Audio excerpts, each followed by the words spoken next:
Good evening, everyone, and welcome to the launch of Pitch Battles, Sport, Racism and Resistance by Peter Hain and André Odendaal. My name is Jennifer Malik. I'm the editor of the reading list, and we're hosting this launch this evening along with Jonathan Ball Publishers, the South African publisher of the book. Joining Peter and André for the book discussion this evening are Ashwin Desai, Professor of Sociology at the University of Johannesburg, and Dr. Tarminder Kaur, co-editor of the book Sports in Africa, Past and Present. And for those of you who are very sharp-eyed, you will have noticed that one person is missing. That's Ashwin. He was having some connection issues, so he's having heavy winds in Durban, so he's just moving location to get to a less windy spot, so he'll be able to join us with a smoother stream. So he should be joining us in a few minutes. But we're going to get started so that we don't keep you all waiting. Pitch Battles, the book we're launching this evening, highlights how systemic racism and inequality have for so long been inextricably intertwined with sport. It tells a story by two of the leading protagonists of the ultimately successful struggles against sports apartheid, both internationally and in South Africa, and it shines a light on modern inequalities in sport and society globally. That's just a brief introduction to the book, which we're going to do a deep dive into in a few minutes. Please leave your questions about the book or the discussion in the comment section wherever you're watching this video on Facebook or YouTube, as we'll have time to answer some of those questions during a Q&A at the end of the session. So if you have any questions or comments, just leave them in the comment section and I'll be reading those out at the end for the authors or the participants to answer. Without further ado, I'm going to hand over to Tarminder to take over the conversation. And when Ashwin arrives, I will be adding him into the stream. So that should be any minute now. Enjoy the launch. Well, welcome everyone. And thank you so much for this opportunity to be in direct conversation with the authors and have this opportunity to read the book beforehand, before it's kind of available all around. So that's really exciting. I did enjoy reading the book very much, and it kind of provoked so many other thoughts about how South Africa deals with racism in sport today. And I guess, given my nationality, one event which just kept coming back as I read through your book was 1974 Davis Cup match between India and South Africa. So India gave walkover on the just stance of not playing sport with an apartheid tennis team, and South Africa still holds the record for the only Davis Cup they won but never won. And I think the headline for that was the empty cup. So it was an empty cup, the cup they received without having to play. And it was still very nice to hear or read about the tennis player at the time, and saying that it was just empty. It just was the worst way to win. So, that's some consolation. So those were among the thoughts which are not in the book, but they really tennis comes up enough times in the book, but it kind of revived or brought back and allowed me to think through some of the ways in which the book presents this particular kind of history. In fact, I often thought, shouldn't ITF or Davis Cup reconsider and place South Africa and India on the record, already on the record? But that's a question to the activists in you, not the authors of the book. So maybe you want to ponder or not. I mean, it's just an open question. And just a little bit about the book. The book gives a broad, long-range history of struggle for social justice in sports in a particular context of South Africa. And the book fuses these really intimate stories, which I guess Peter Hain and André are most familiar with, and they are not as available. But the broad stroke story we know, but then the added intimate detail kind of gives it a more personal experience to that same broad stroke history.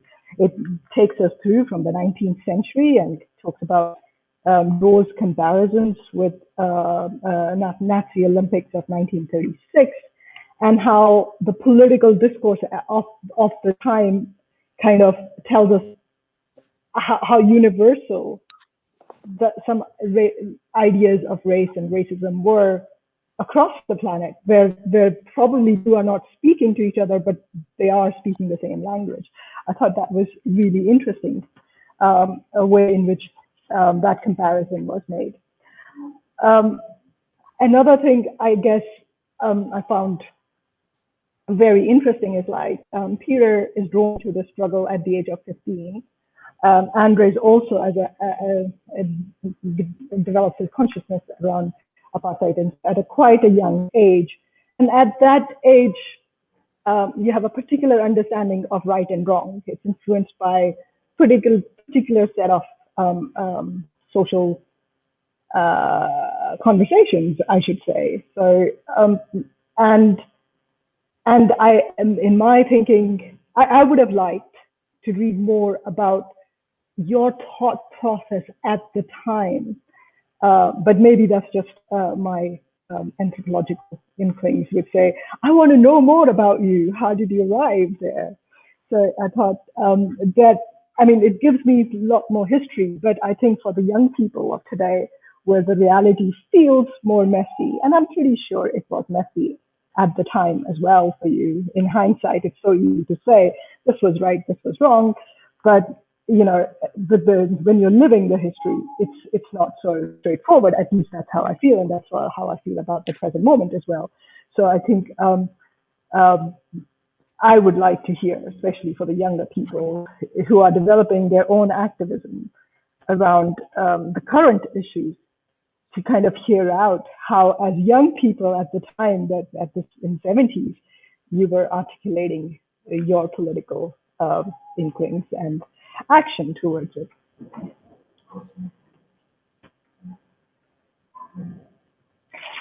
I'm going, and as you can see, I don't have electricity, so just bear with me. I have to really look into my notes as I bring out things.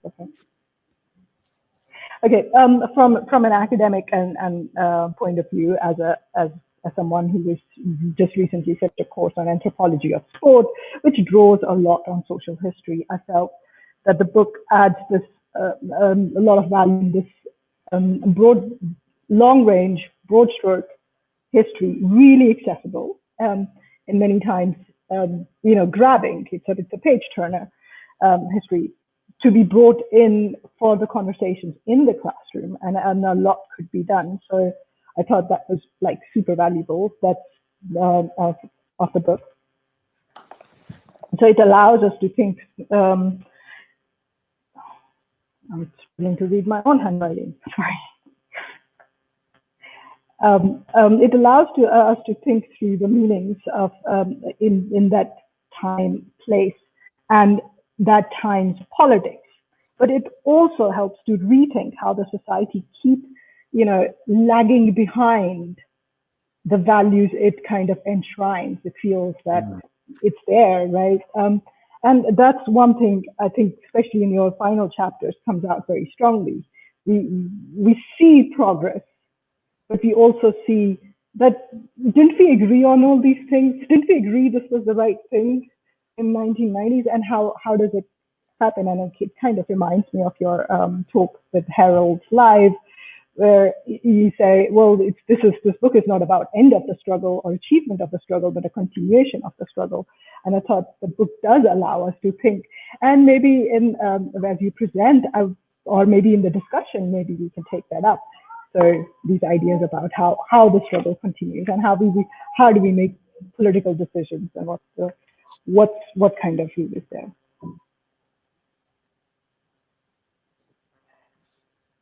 The other thing, I mean, the way you tell the story about struggle, especially Seko's years, and before, I mean, the Black athletes' participation in the sports, and the establishment of the sports organizations, what it exposes, and it's like it exposes a kind of apartheid. What they wanted to do, they actually showed the opposite. The apartheid policies wanted to suggest that there's a real difference between black and white. And what they actually did showed that both black and white, South African South Africans and white South Africans aspire for same things. The love for the sport, the passion for the sport is so much similarly expressed. The quality, the character of that is so similar. It's the sport struggle starts from, doesn't start from, but this Basil Oliveira's case, for example, his desire to do what he did the best and be seen for that. And when the isolation is imposed onto different sports organizations, that's exactly what sports people want.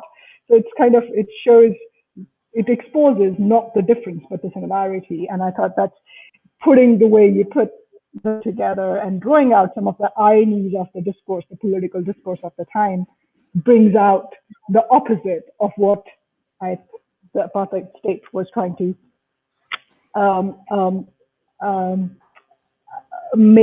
normalize, right? So I guess that's again the beauty of it, and I think that also reflects on my personal experience, where I repeatedly find that there's way more in common between the various ways in which South Africa divides and deconstructs its population. There's much more common across those categories than it would be with someone like me who haven't lived in South Africa. And it's really interesting to see those similarity or commonalities from my own position, which is like, which are often again reflected as, look at that, these are the differences between us. And you go, yeah, maybe. But to me, they speak the very same language, despite 11 languages. There's so much South African colloquialism, which joins that together. And I think that comes out in the book. But if one wants to read it, it comes out in the book pretty beautifully. So I'm going to actually stop here with just very broad brushed reflections on the book and ask you the first question about, would you share how the book came about? How did it happen? Where did the conversation start that this needs to be a single book? And I'll pass it on to Peter.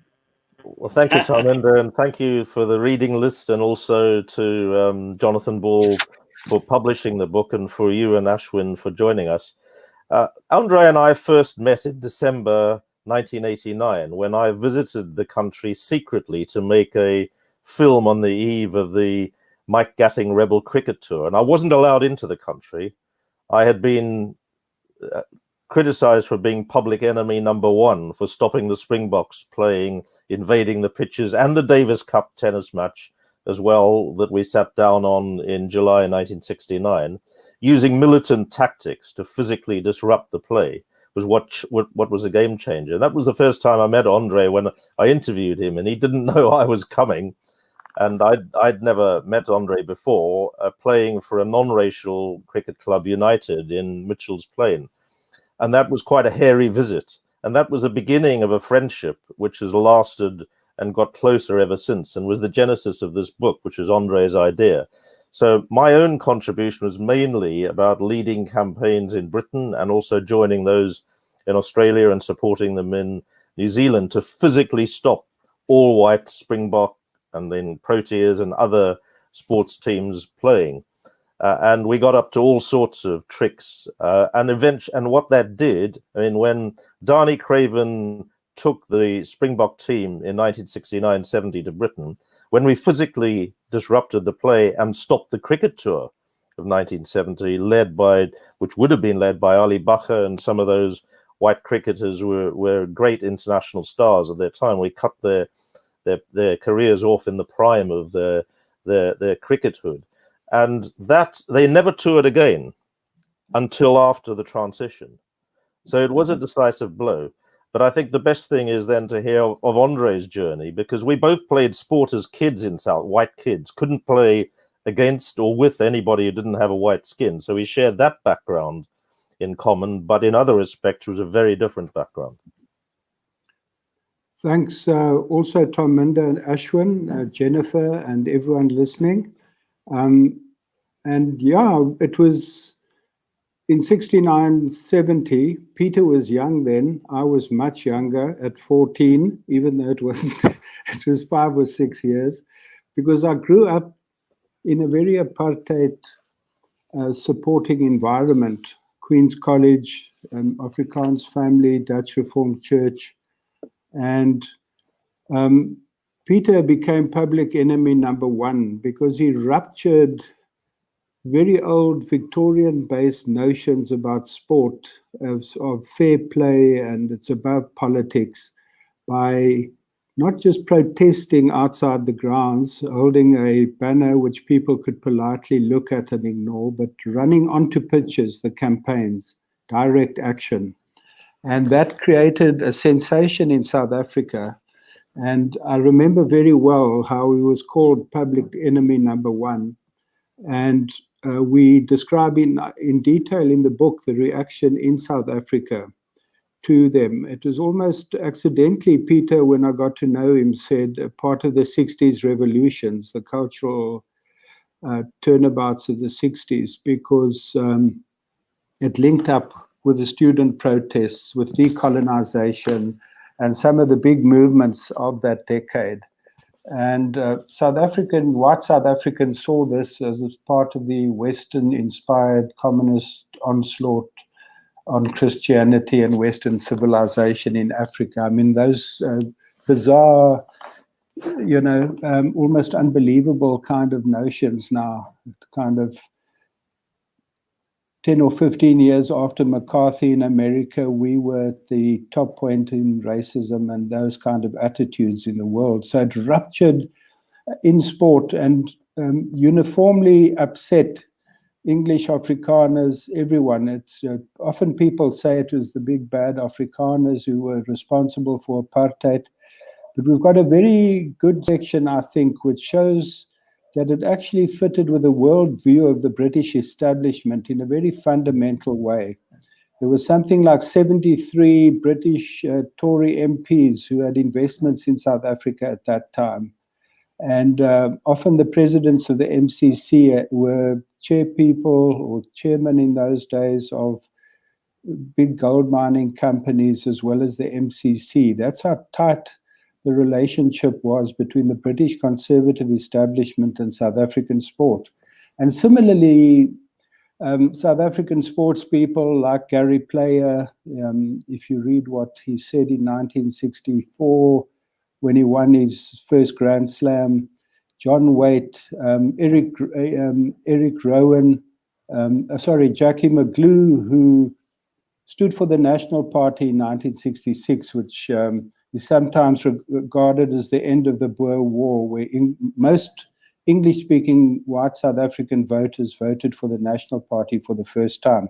So those direct action protests were very dramatic in their impact on white South Africans at a time when internally the opposition had been repressed, but externally decolonization was happening, the world was changing, and apartheid was coming under pressure.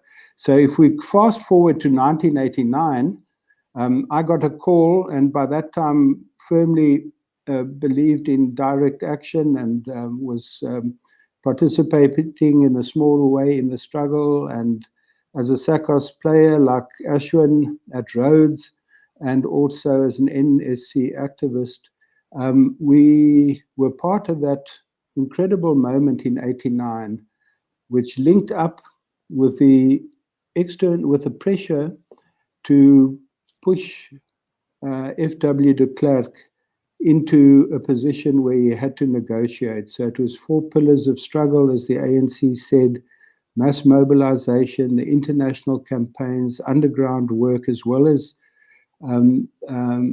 open military struggle and mass mobilization in South Africa. And there was a coordinated effort from June 1989 until the Gatting tour in January to, as part of that political push, the Rebel tour was announced. And so direct action came to South Africa 20 years after Peter and them had introduced it in Britain. But this was direct action of a very much more direct kind, I would say, including MK activities linking to the protests and so on, with 2 bomb blasts in Cape Town in January, and in December, January, as the tour came. So that it was very interlinked with that growth in mass struggle. And so that was a fantastic, different direct action in sport, which again ruptured internally the control and the complacency of white sports people who, despite the protests, continued carrying on as normal, buying players for rebel tours, not really getting it that this was unacceptable, and pretending that things were more or less normal. And that moment changed it. And that wonderful evening, I got a call from Samram Sami in London, and he said, with Sandrock, wasn't he? He headed up Sandrock. Yeah, of Sandrock, and he said, need you to meet someone on Saturday. And I said, I can't, I have to be in Johannesburg. He said, no, you have to be there. And in those days, you didn't ask too many questions. I stayed, and the person I met was not some journalist, but a guy called Peter Hain. And, 20 years before that, I'd never thought that we'd one day sit together on his first night back in South Africa, and also eventually end up writing this book. Quite a special coincidence. And you spoke about and I'll end quickly, but the personal aspect of it, Tom, and I think is very important. Ashwin also has taken to writing as he's become more mature, let's say, as a scholar and as a writer and as someone who's exploring his own kind of feelings, how intimacy and action and politics, brings the story out very strongly. And we see this, for me, in the most poignant ways in the description of John Harris's hanging, and how Peter had to give the oration at his funeral after he was hanged 2 hours later in his Pretoria Boys school blazer, and then was dropped off at school by his mom and dad, who'd been banned from speaking, with a note to apologize for him being late for school. I mean, these are Dennis Brutus's experiences on Robben Island, the ways in which group areas impacted on tens of thousands of South Africans in the most deep and hurtful ways. I've explained through some quotes from friends of mine. Going to greet neighbors, said Sally Green, my old teammate, and my mother, the pain that my mother felt went into my bones and my body as well. And he can still remember that moment, and those are the kind of things we need to bring this debate down about systemic racism, so that people start understanding what it means, not just shouting in political terms. Up there, excuse me. And so it's been a wonderful experience writing this book, and to show how systemic racism emerged, so that we can deal with it today, and all those discourses that get reproduced and normalized from generation to generation while the exclusions continue is it worth showing some of the photos we've got in the book, André? Okay, thanks, Peter, for watching me and not letting me go on too much. Let's see if I can get them up there. Because they tell the story, and the photos and the images of the struggle going way back into the 19th century, and then some of the protest campaigns and so on. Okay, so I'll show them right now, and it'll take me 2 to 3 minutes. But Tarminder has also said, we'll start off with the Lord Hain, before he was an honorable human being in society's eyes. But if you look at these stories, it's about understanding the exclusions and the cultures of sport so we can change them, but also telling the story of the past. And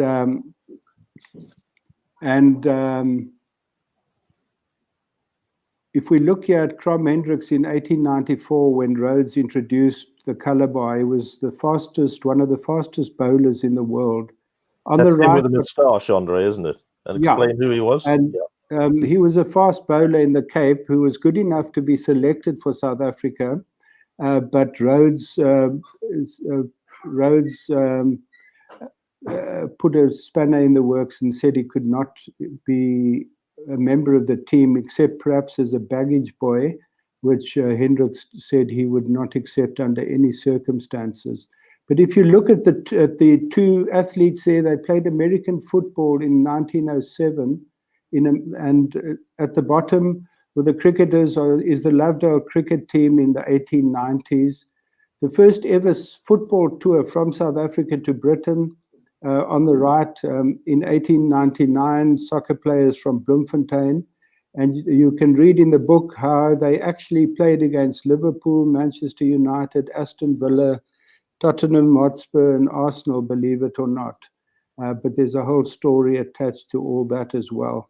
And this is important, isn't it, André? Because what it reveals and shows is this myth that white South Africans used to talk about when we were fighting the Springboks. Oh, that, black South Africans didn't have the same interest in sport as whites. I mean, it's a complete lie. It goes right the way back to the 19th century. Those photos show, don't they? So the notion that black people have never been interested in so-called Western or European sports is exactly because of the power relations that cause people to be excluded from participation. And then the histories that got written. And now we can tell different stories. The South African boxer there is Andrew Jefter. He became British champion and became blind in the very title fight that he won, because those were brutal contests in those days. And he ended up selling flowers in Adley Street, and his booklet on his life. His eyes, they tried leeches sucking the blood out of his eyes at that time, but obviously that was a crude treatment of the day. Jake Mtuli, you see the South African Bantu rugby football union team there with the Springbok badges on a map of Africa in the 50s. And I love these photos. Women claiming their space on the football field, on the sports fields where they were.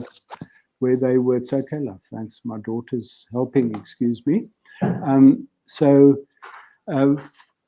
For W.G. Grace said that women in the 19th century who played sport were neither ladies nor cricketers. They were seen as Amazons and unhealthy, prone to prostitution and all sorts of bad things.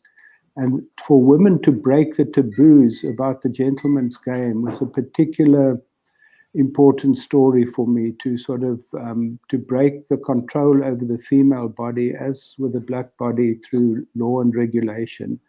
And that came with political power, as we tell the story there. But you can see the self-confidence of that team walking out, and they verbalized their reasons for playing cricket beautifully. The African women in the 1880s at Lovedale and in the 1940s and 50s in Port Elizabeth, participating in sport in different ways. And these are the people we need at least to remember and show their photos. Dennis Brutus, G.K. Rangasamy, first president of Sandrock, John Harris, who was hanged for a bombing incident which he embarked on as the Rivonia trialists were arrested, and South Africa, Dennis Brutus had been shot and sent to Robben Island.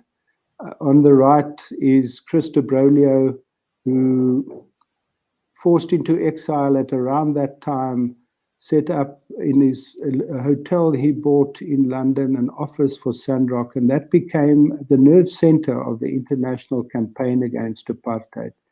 And as I've mentioned, the greater prison that was South Africa in the height of apartheid, a beautiful A. Berry cartoon about another all-black tour, which is, of course, the hundreds of thousands of people forced removed from their homes. soccer on Robben Island, and so on. We can go on and on, but there's some beautiful images here. And there were the Sakos people, very important in the 1970s and 1980s, who again, through no normal sport in an abnormal society, created a divide between the system and those opposing it that was very clear and important. And going into the 80s, massive demonstrations in New Zealand. The Inuga Reddy, who's recently died a week or two ago, who led the campaigns for many years at the UN Special Committee Against Apartheid with Sam Ramsamy and Abram Ordia of the Supreme Council for Sport in Africa. And there's a massive moment for me was the Goniwe funerals, the Craddock Four in 1985 as a cricketer, meeting on the rugby field where the funeral was, Kaya Majola and Greg Fredericks, who I'd played cricket against for their provinces shortly before that.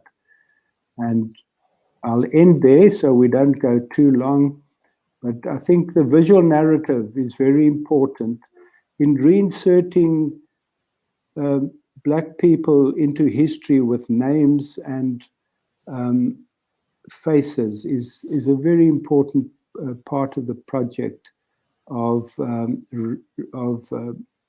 breaking down old paradigms and bringing life and flesh and energy to the tales of sport under apartheid and the resistance that started in the 1890s. That was the day that Peter and I met in 89, and there's a memorable anti-tour protest on the right in the Cape Town City Hall, which basically showed once and for all that there would be no tour being completed or coming to Cape Town, Port Elizabeth, Durban, the coastal areas that were the heart of non-racial sport. And so we go to the current period of Castor and Sia Kolisi. I hope those photographs just give a sense of what we've got in this 500-page book, which, as Tarminder says, covers a range of 200 years, from the globalization of the 1800s, which was based on political conquest of a large part of the world, the equivalent of the BRICS countries today, and that is how sport became internationalized in its modern form on the basis of discriminatory exclusions of the people whose land had been taken. And we're still fighting against that institutional discrimination today. So let me end there. Thanks very much on the photos.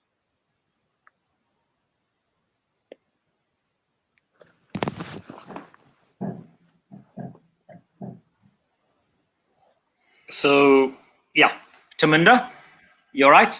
Yeah. So, yes. You carry on. You go.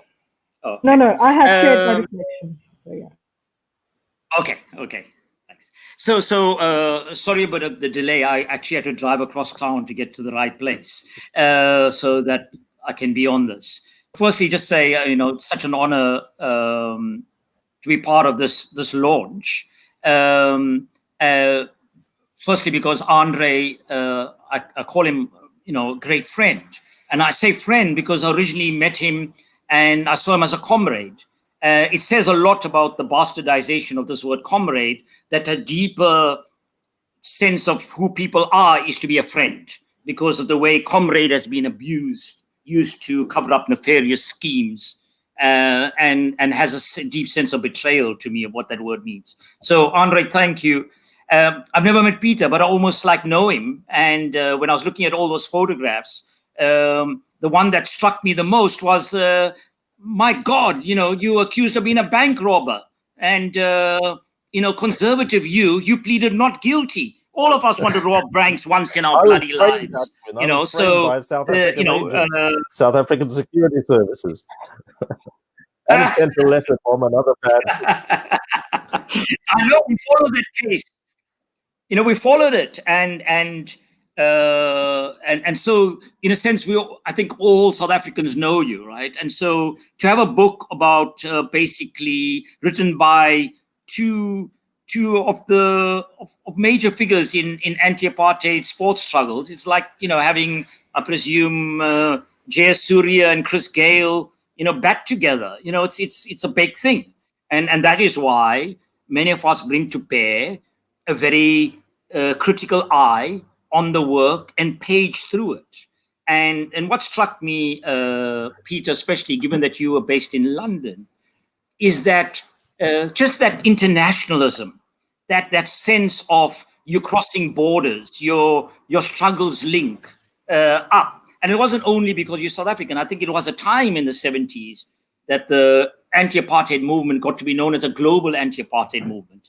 And we look into the present, who gets the first vaccine, Brexit, etc., how society sometimes reacts back, right? And now we talk about nationalism and borders and so on.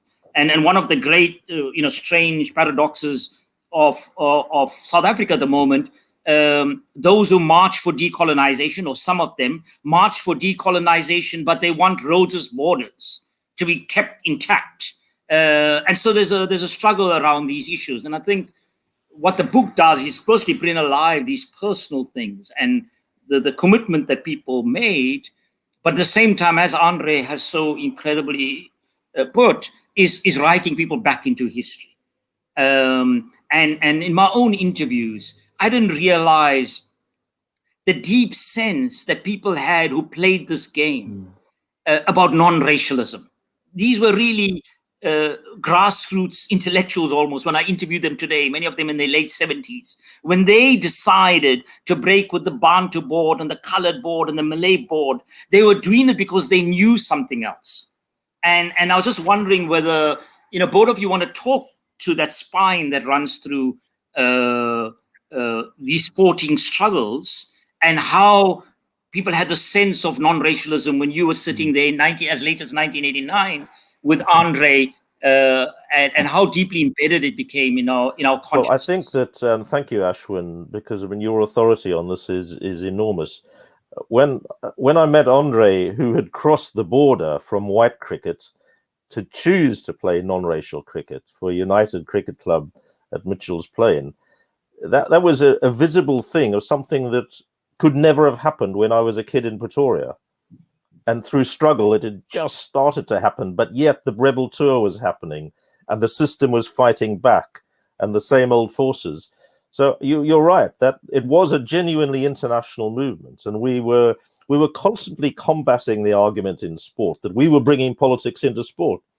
But it was the South African apartheid government that stopped Basil de Oliveira playing for his country, and he had to play for England. It was Cecil John Rhodes who stopped Crom Hendricks playing in South Africa. The same kind of white power elites from British colonial times through to apartheid times. So I think that vision of non-racial sport was the one that glued us together and enabled me to make the argument against the concerted might of the English, New Zealand, Australian sports establishments who just wanted to play. They didn't care who with, as long as they could play. And we had to say, well, this is about sport based on merit and equal opportunities, regardless of the color of your skin, your background, your gender, whatever. And so we had to assert that fundamental principle of sport, which actually throughout sports history has been constantly suppressed, despite people saying it's on merit. Actually, it often hasn't been. It's often been on race and it's often been on gender. If I could come in quickly, I won't talk long again. Mark Fredericks, a few days ago at our first launch, spoke very poignantly about the depth of non-racialism as a counter-narrative to the official system of colonialism and apartheid, which is based on exclusion at every level and also in terms of minds. He spoke about his school from Kimberley going to play in Queenstown and how his teachers never used the word race at all as they traveled there to explain who their opponents were going to be. It was an African school side that they were going to play, but all that Mark and them were told and understood was that the people who the school were people from poorer backgrounds that they were playing against. That race, even in a racialized society like that, was not mentioned to the students on that road trip, that they played as different people from different backgrounds and communities, but the word race was not mentioned, and how each of those children who then took part in that exercise learned what you're saying about the deep meaning of non-racialism that developed as a counter-narrative to apartheid and colonial exclusion. And we point out in the book already in the 1890s statements that reject color. So instead of Greco-Land West Colonial Colored Cricket Board, it's Greco-Land West Colonial Cricket Board.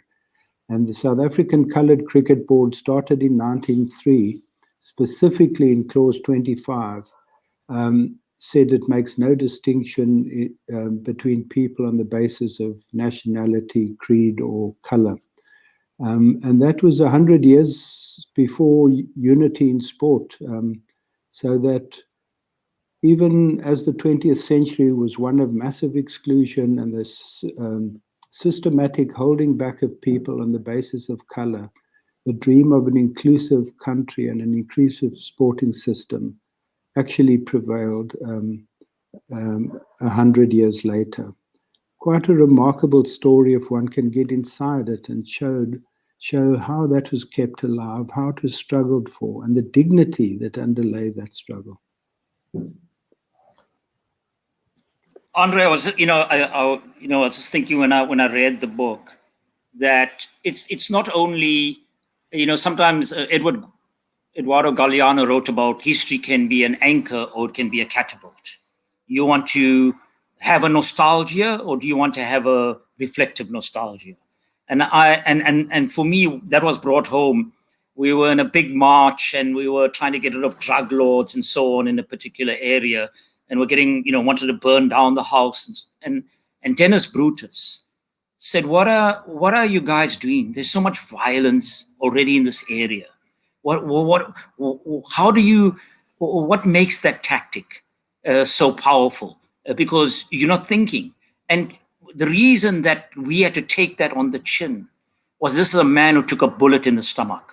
This wasn't some airy-fairy liberal.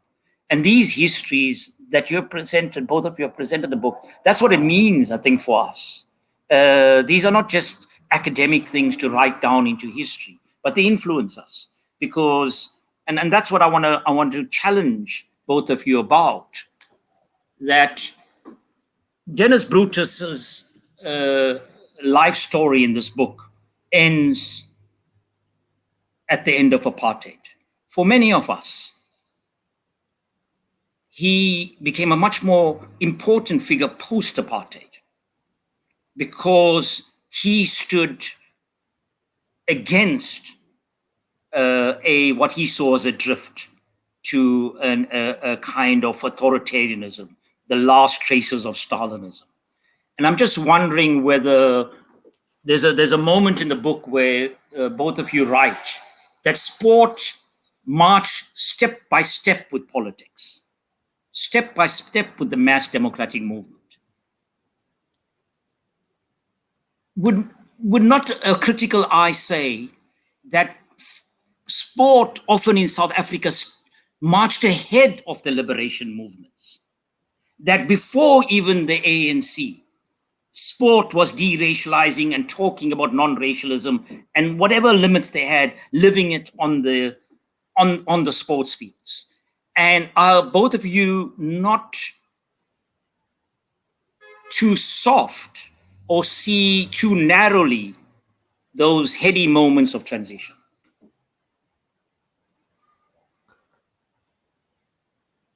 Got to unmute, André. Well, André is probably in a better position to respond to that than I would be. But look, perhaps I just make this point. Change takes a long time, and it's a hard and bitter thing. You know, this was a long struggle. Even in the brief time, relatively speaking, that André domestically with people like you, Ashwin, and Hassan Hauer, and all those great figures, and before them, Dennis Brutus and Chris de Broglie. Chris de Broglie, by the way, was a weightlifting champion in South Africa before he had to go into exile. And Dennis Brutus was a heroic figure. But these were long, hard struggles. And I think that it's important that you keep seeing change as a continuous process. You're never actually at where you want to be. You've got to keep pushing for it. And so it's fantastic that Siya Kolisi leads the Springboks to that great World Cup triumph a year ago, when Danie Craven 50 years before said, "Over in my dead body will there be a black Springbok." So that was a measure of the change, but the change isn't sufficient, as we've seen with the South African team's refusal to take the knee in support of Black Lives Matter, when, you know, Lewis Hamilton's getting his colleagues on the Formula One grid, and the British Premier League players are taking the knee. So it's a continual process of change and reminding people of our history, which is what we tried to do in the book. You're muted, André. The way I try to deal with Ashwin's question, and Peter and I had long discussions about this, is not to make it an either-or debate between SACOS and the NSC. That is such an old, stereotyped, fossilized debate, but rather to show both the strengths, but also to indicate some of the weaknesses and the contradictions that they had to grapple with. Is it worth saying, André, SACOS was the South African Council of Sport, particularly for the British audience here, and the NSC was the National Sports Congress, which developed what in 1989, didn't it essentially? Thanks, Peter, for pointing that out. So the South African Council on Sport was heavily influenced by the politics of boycott and non-collaboration. And the NSC that emerged in the 1980s came from the growing strength of the Congress movement-linked struggle, which became very dominant from 85 onwards. And there was a decision that sport and culture should be used as soft aspects to help broaden unity in view of the coming changes, to try and create national unity and to ease up on their struggles. It led to bitter internal fights, and in the end, SACOS was supplanted by the NSC as the national force in sport. That led to negative results in that people who played a big role were sidelined on one level, but also did enable the massive disruption of the Gatting Tour, and that brought to an end that old sports thing. And Ashwin, I think it was linked step by step with the politics, just as one could point to the 1950s and 30s and so on. But there were contradictions in both. So the idea of locating sport in the mass struggle for change and towards democracy was a good idea to build national unity. But looking backwards, that was a stitched together unity, which does not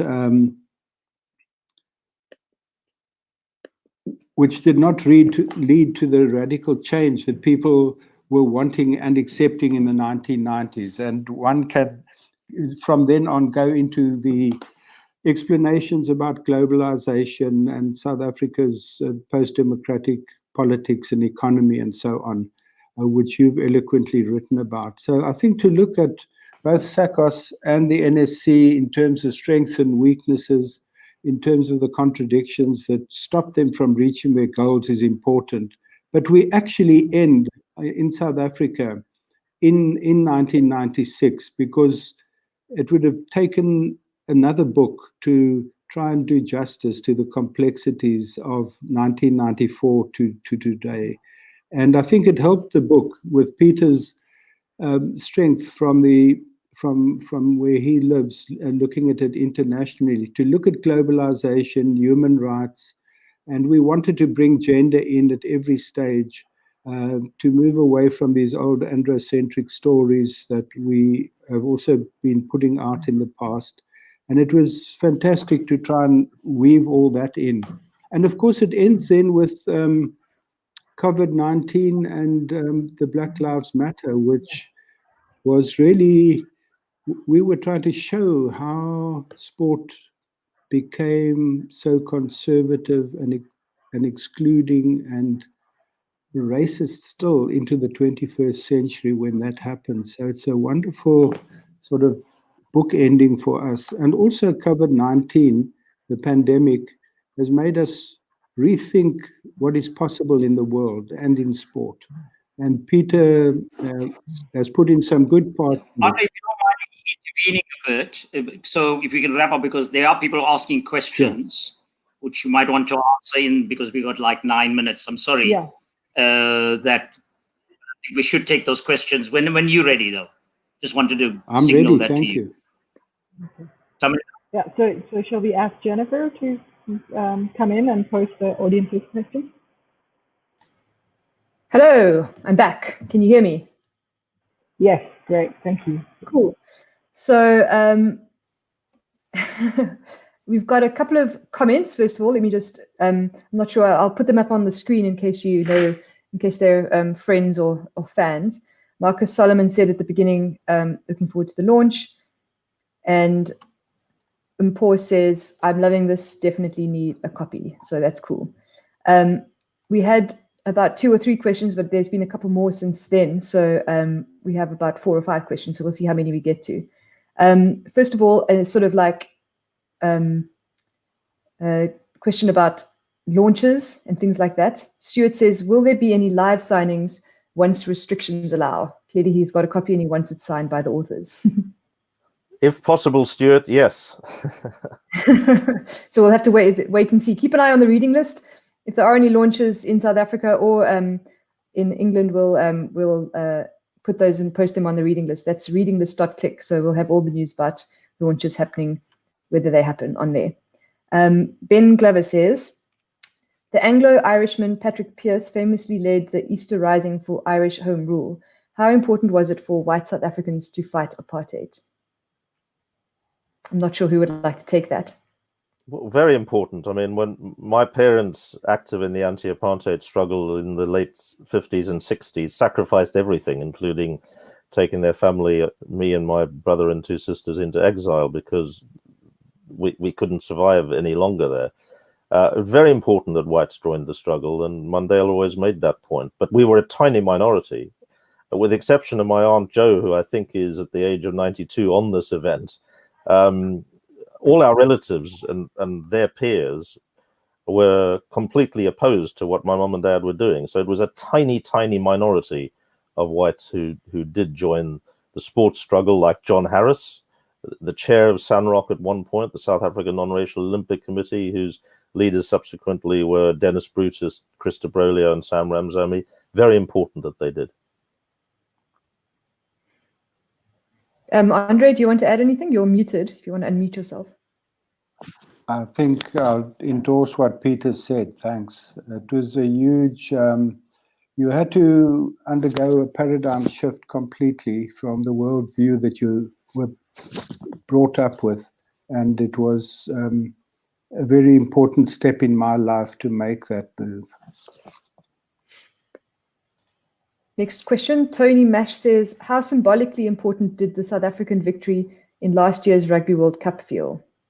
It's just almost past a year since that happened. So I think well, for me, as I said earlier, Tony, very, very important, because it symbolized something that could never have been possible earlier on. But at the same time, it also illustrated how far South Africa still has to go in rugby. I mean, Siya Kolisi and those other township boys of his who were so important in that Springbok victory over England came through the elite schools, plucked from poverty, and he didn't get a full meal a day, Khaleesi. So there's still a lot of change needed to open up opportunities for township kids right across the country. So I think it was important and it was exhilarating for me, but at the same time, given I did my own history, but at the same time, it also underlined what still has to be done. André, do you want to add anything? With a short time left, I'll leave for more questions and Peter to say more. I've spoken a lot. Okay, cool. Tony has another question. He says, for Peter, would you have any words of advice now for the young Peter Hain leading the Stop the 70 Tour campaign? Well, I'm proud of what I did. I don't take anything back from it.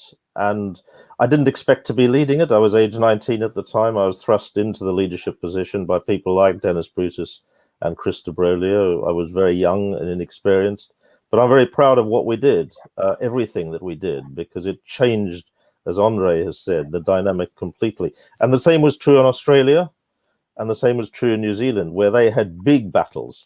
New Zealand especially, it was equivalent to civil war there, over a rugby tour, over the Springboks touring or the All Blacks coming to South Africa. Big, important battle. So I'm very proud of it, yes. Ben Glover has now commented that he's hoping to see you at a signing in London in 2021. I think we're all hoping that that'll be possible. And Marcus has added, I liked what I heard and saw. I look forward to reading the book and see those wonderful photographs. Just to say on Marcus, he was one of the people imprisoned on Robben Island for many years and was one of those who played sport to enhance cooperation between prisoners of different political groupings and so on. Sometimes some of his comrades got very competitive in some of the football leagues, but he was one of those who's had a non-competitive approach to sport. A wonderful human being. Thanks. Great to meet you virtually, Marcus. Just one other point, if I may. There's a concise section in the book on the Nazi Olympics. And what struck me about that section when you read it is the arguments used by the Nazi leaders to exclude German Jews from competing were exactly the same as the arguments used later by apartheid's rulers to exclude anybody who didn't have a white skin. It's uncanny, absolutely uncanny. And linked to what Ashwin said about internationalization and support internationally, it's unbelievable how we are faced with xenophobia, narrow nationalism, and ugly attitudes towards outsiders at a time when, in this campaign in particular, the massive role of the international campaigns was decisive.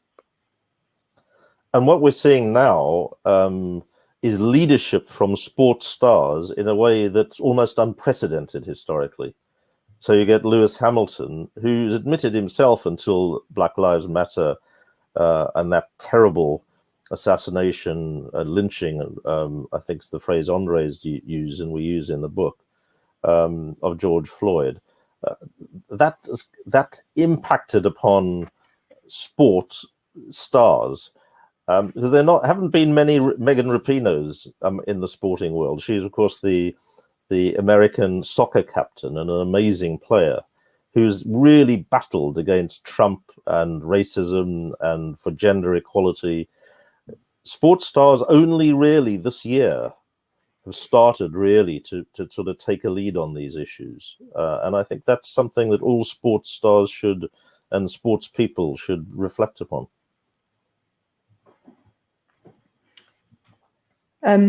Marcus has added another comment. He says, Tarminder, I still have your book on cricket in India, which is nice to hear, I'm sure. Those are all the questions we have. There's a couple more comments, but I think we'll move on to maybe, I'm not sure who would like to make some closing remarks. Perhaps Ashwin, seeing as your time was cut slightly short by weather conditions. So maybe you'd like to add some more remarks before we end. Well, I just want to say, there's these two old war horses that just continue to fight on. At the conclusion of the book, André is deeply involved in the exposure of white racism, like the Butcher Tipanars and Pat Simcox. And it's just amazing after all these decades. And I know Peter was involved in some way in giving support and exposing these international links, especially back into Britain, around the whole notion of state capture. So what more do we want? I mean, Jayasuriya and Chris Gale are still batting. And, pitch battles, that's what these two guys are all about. And so great historians, great book, great read, and they, just keep at it. And that's what inspires us the most, that they get more radical as older they get. Beautiful. That's what we want. Thank you. Thank you, Ashwin. It's usually the other way around, so it's quite nice to see that happening. Tarminder, do you have any last remarks? Well, thank you to Marcus to mention the Ramachandra Guha's cricket book, which again André and Peter bring out in their book as well, and I think that's fantastic. I mean, just listening to your conversations, I'm reminded of C.L.L. James's, that quote about cricket plunged him into politics before he became political, so he didn't have to learn very much. So I think what the book that's the message of the book. That's what Guha does. That's what you guys are doing. So I think that's fantastic. Thank you. André and Peter, would you like to add anything? Anything you didn't get to talk about that you're burning to talk about? No, in the time, I just want to thank everybody who's tuned in. Thank Ashwin and Tarminder and the reading list, Jennifer, yourself, as well as our publishers, Jonathan Ball. The book's on sale in South Africa and on sale in Britain, and we hope you buy it. And thank you very much as well to our publishers. And there's so little known still about the history of non-racial sports struggles in South Africa, and we hope this will be another contribution to that. Thanks, everyone. And despite a difficult year, it's come out at the perfect time. So buy one for yourself to read, and then buy another 3 for your family members to give them in their Christmas stockings and the holiday goodie packs. So I think it's a really good time to bring out a book, and hopefully people will be buying multiple copies in the spirit of the end of the year, because it's been quite a year. Thank you very much to Jonathan Ball for helping us organize this event. Thank you very much to Ashwin and Tarminder for joining us and making your insightful comments. And thank you to André and Peter for joining us, but more importantly, for writing this wonderful book.